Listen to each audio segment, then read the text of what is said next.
আসসালামু আলাইকুম রহমতুল্লাহি ওবারাকাতুহ। সম্মানিত দর্শক, আজকে আমরা জানব 2025 সালে শবে বরাত কবে, কী বারে, কত তারিখে এবং এই শবে বরাতে আমরা কত রাকাত নামাজ পড়ব, কবে কবে রোজা রাখব। এ বিষয়টা খুবই সংক্ষিপ্তভাবে আপনাদের সামনে উপস্থাপন করার চেষ্টা করব। ওমা তৌফিকি ইল্লা বিল্লাহ। তো আমি প্রথমে বলছি, শবে বরাত অত্যন্ত গুরুত্বপূর্ণ একটি রজনী। এই রজনীটা হতে চলেছে 2025 সালের ফেব্রুয়ারি মাসের 14 তারিখ। আমি আবারও বলছি, খেয়াল করে শুনবেন।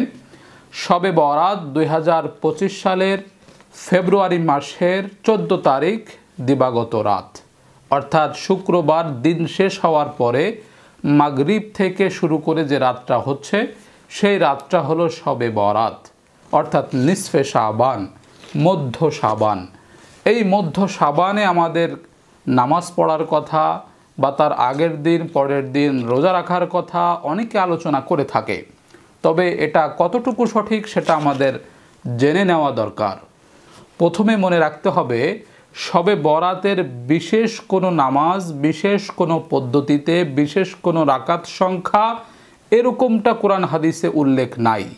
যে যতই আলোচনা করুক না কেন, যে যত দীর্ঘ ইবাদতের কথা বলুক না কেন, কেউ এ কথা বলতে পারে না যে কোরআনে বা হাদিসে কোথায় শবে বরাতের নামাজের পদ্ধতি আছে বা রাকাত সংখ্যা উল্লেখ আছে, এরকম কোনোটাই নাই।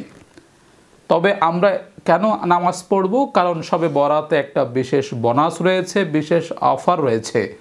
এটাকে যদি আমরা অ্যাকসেপ্ট করতে চাই তাহলে আমাদেরও কিছু করণীয় আছে, কারণ আমরাও আল্লাহর বান্দা। যেহেতু আমরা আল্লাহর বান্দা, আমরা আল্লাহর কাছ থেকে সে অফারটা পরিপূর্ণ গ্রহণ করতে চাই। আর তার জন্য আমরা যা করতে হবে তা হলো, আমাদের আল্লাহ রাব্বুল আলামিন যেটা আমাদেরকে জানিয়েছেন তার রাসূল করিম সাল্লাল্লাহু আলাইহি সাল্লামের মাধ্যমে, যে এই শবে বরাতে আমাদের অফারটা কি। লাইলাতুন নিসফি মিন শাবান ফায়াগফিরু লিজামিই খালকিহি ইল্লা লিমুশরিকিন আও মুশাহিনিন। আল্লাহ রাব্বুল আলামিন এই পবিত্র রজনীতে বান্দাদেরকে একটা সাধারণ ক্ষমার ঘোষণা দিয়েছেন, তবে দুই শ্রেণীর লোকদেরকে তিনি ক্ষমা করবেন না। তারা হলো যারা মুশরিক, যারা আল্লাহর সাথে শিরিক করে, কথায়, কাজে, আমলে কিংবা আকীদায় যাদের শিরিক রয়েছে, এই ধরনের লোকদেরকে আল্লাহ এই শবে বরাতে ক্ষমা করেন না। এবং যাদের মধ্যে বিদ্বেষ আছে, ভাইয়ের সাথে ভাইয়ের বিদ্বেষ, এক ভাই আরেক ভাইয়ের বাড়িতে যায় না, এক ভাই আরেক ভাইয়ের সাথে কথা বলে না, আত্মীয় স্বজনের সাথে দেখা সাক্ষাৎ করে না, কথা বলে না, একটা দ্বন্দ্ব রয়েছে, বিভিন্ন কারণে দ্বন্দ্ব বাঁধিয়ে রেখেছে, এইরকম হিংসুক ব্যক্তিদেরকেও আল্লাহ এই শবে বরাতে ক্ষমা করে না। তো আমাদের এই অফারটা পরিপূর্ণ গ্রহণ করতে হলে এই দুই শ্রেণীর দলভুক্ত হওয়া যাবে না। ভুলে যদি এই দুই শ্রেণীর দলভুক্ত আমরা হয়ে যাই তাহলে সেখান থেকে তওবা করে ফিরে আসতে হবে। তাহলে এই রাতে আমাদের জীবনের সমস্ত সগীরা গুনাহ আল্লাহ মাফ করে দিবেন। সুবহানাল্লাহ। অতএব আল্লাহ রাব্বুল আলামিনের কাছে তওবা করার একটা বিশেষ মাধ্যম হলো বেশি করে নফল বন্দেগি করা। কোরআন তেলাওয়াত করা হতে পারে, জিকির আজগার করা হতে পারে, নফল নামাজ পড়া হতে পারে। সবগুলোই আমরা শবে বরাতে করতে পারি।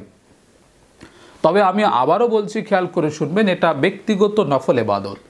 আপনার যতটুকু মনে চায়, যেভাবে মনে চায় আপনি সেভাবেই আমল করবেন।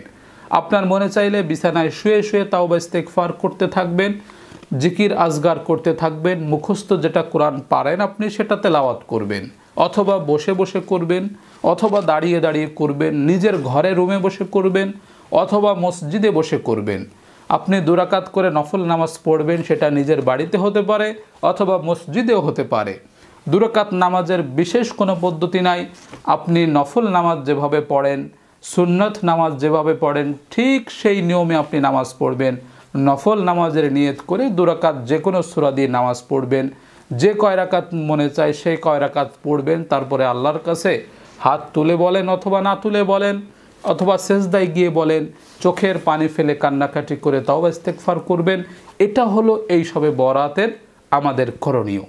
এছাড়া অতিরিক্ত কোনো করণীয় আমাদের নাই। যে যতই আমলের কথা আলোচনা করুক না কেন, এর চাইতে অতিরিক্ত কোনো কিছু উল্লেখ করার মতো নেই। এবং শবে বরাতের রোজা, শবে বরাতের রোজার কথা অনেকে বলেন যে আগের দিন পরের দিন রোজা রাখতে হবে, এরকম কোনো সহি হাদিস পাওয়া যায় না। হ্যাঁ, হাদিসে শবে বরাতের রোজার কথা আছে বটে, তবে সেই হাদিস সুস্পষ্টভাবে মুহাদ্দিসিনে কিরাম এটাকে সহি বা হাসান বলেননি। সমস্ত মুহাদ্দিসিনে কিরাম এই হাদিসকে যায়িফ বলেছেন, কেউ অত্যন্ত দুর্বল বলেছেন, কেউ মুনকার বলেছেন। এরকম হাদিসের মধ্যে শবে বরাতের রোজার কথা আছে। যেহেতু হাদিস অত্যন্ত দুর্বল, এজন্য এই হাদিসের উপর আমল না করে আমরা প্রত্যেক আরবি মাসের 13, 14, 15 তারিখে আয়ামে বীজের রোজা, সেই রোজাটা আমরা শাবান মাসের 13, 14, 15 তারিখেও রাখতে পারি। সম্মানিত দর্শক, আপনাদের সামনে একটি উদারত আহ্বান নিয়ে হাজির হয়েছি। আপনারা অনেকে অবগত আছেন, আমার নিজ মহল্লার মসজিদ, যে মসজিদ গত বছর কাজ শুরু করেছিলাম, আপনাদের সামনে আহ্বান করেছিলাম, আপনারা অনেকেই সহযোগিতা পাঠিয়েছিলেন। কিছু কাজ আমাদের এখনও বাকি আছে। আমাদের যত সংখ্যক মুসল্লি মহল্লায় রয়েছে সেই সংখ্যা হিসাব করলে আমাদের নিচতলায় জায়গা সংকট তৈরি হয়, যে কারণে আমরা দোতলা ছাদটা কমপ্লিট করার নিয়ত করেছি। আপনাদের কাছে উদারত আহ্বান জানাচ্ছি, যার যার সামর্থ্য অনুযায়ী দেশ এবং প্রবাস থেকে আপনারা আপনাদের মৃত পিতামাতা, আত্মীয় স্বজন যে কোনো নামে আপনারা দান করতে পারেন। এই সবের কাজে যদি আপনি অংশগ্রহণ করতে চান তাহলে আমার সাথে সরাসরি যোগাযোগ করে, অর্থাৎ স্ক্রিনে থাকা নাম্বার 019198024114, এই নাম্বারে আপনারা ইমো এবং হোয়াটসঅ্যাপে সরাসরি আমার সাথে যোগাযোগ করে বিস্তারিত জেনে তারপরে সহযোগিতা পাঠাতে পারেন।